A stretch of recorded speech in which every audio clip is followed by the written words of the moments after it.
नमस्कार, आदाब, सत श्री अकाल, जय भीम, जोहार। मेरा नाम है नवीन कुमार।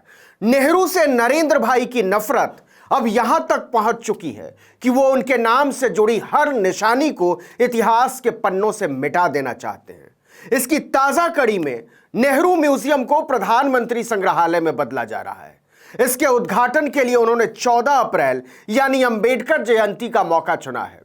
इस संग्रहालय को 1964 में पंडित जवाहरलाल नेहरू के निधन के बाद देश के स्वतंत्रता संग्राम की यादें संजोने के लिए स्थापित किया गया था। अब इस संग्रहालय में देश के अब तक के सभी 14 पूर्व प्रधानमंत्रियों की यादें सहेजी जाएंगी।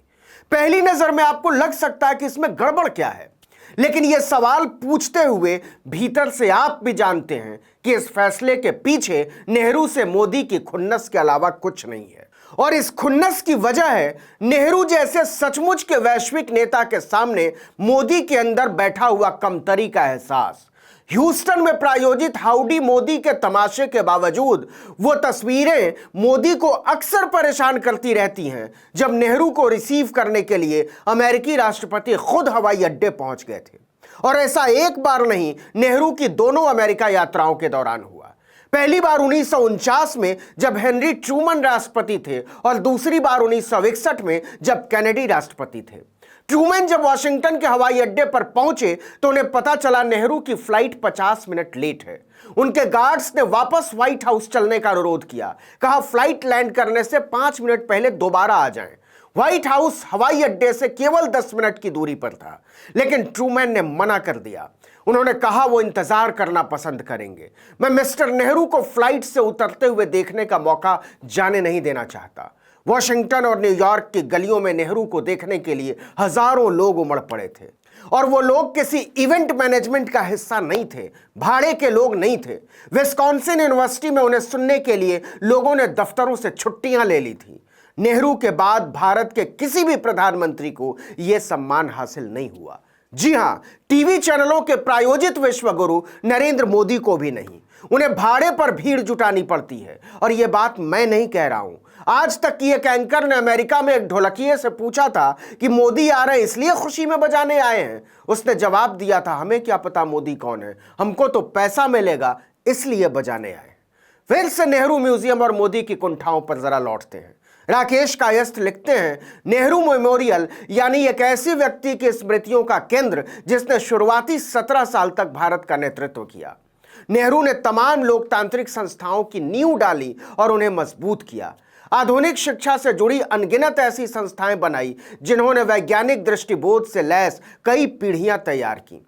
नेहरू ने जिस समावेशी राजनीति की बुनियाद डाली थी, उसकी मिसाल उस दौर में पूरी दुनिया में कहीं और नहीं मिलती है।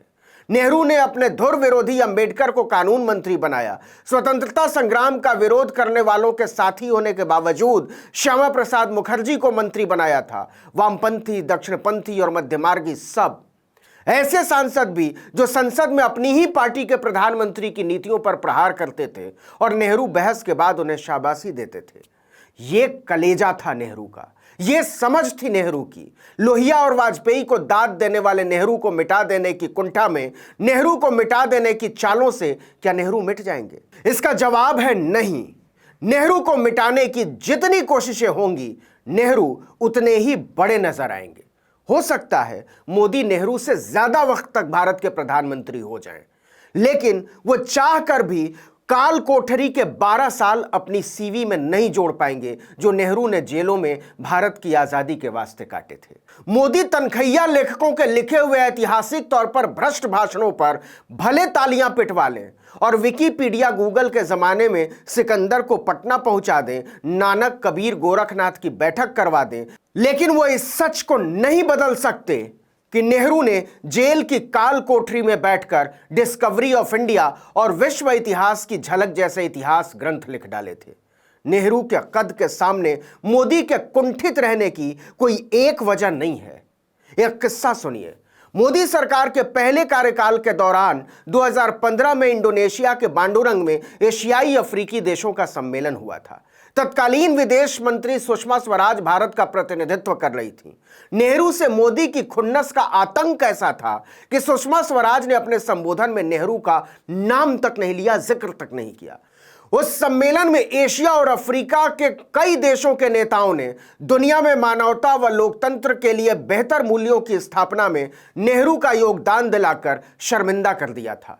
हाल के दिनों में सिंगापुर के प्रधानमंत्री ली सियान लुंग ने अपने देश की संसद में नेहरू को याद करते हुए भारत की पहचान ही नेहरू के देश के तौर पर की थी। सबसे ताजा उदाहरण भी देख लीजिए।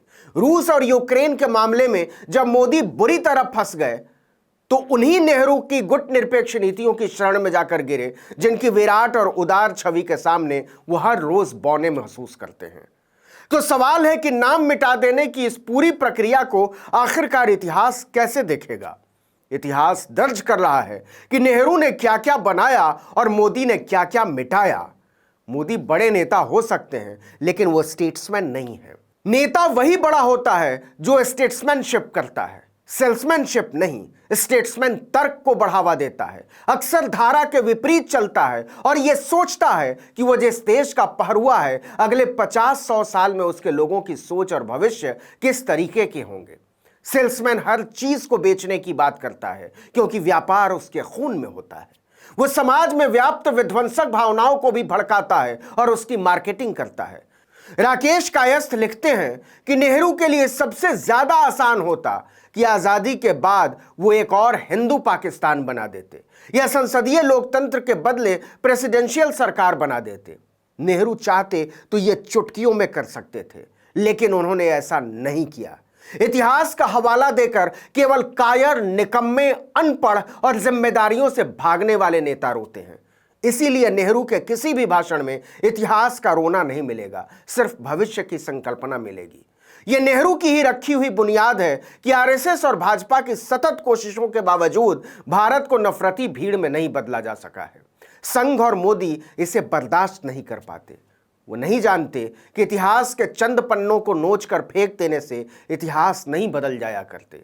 चाहे तमाम संस्थाओं से नेहरू के नाम मिटा दिए जाएं, चाहे उनकी सारी मूर्तियां तोड़ डाली जाएं, लेकिन जहां कहीं भी लोकतांत्रिक मूल्य जीवित होंगे, लोकतंत्र की तड़प बाकी होगी, वहां नेहरू धड़कते हुए मिल जाएंगे।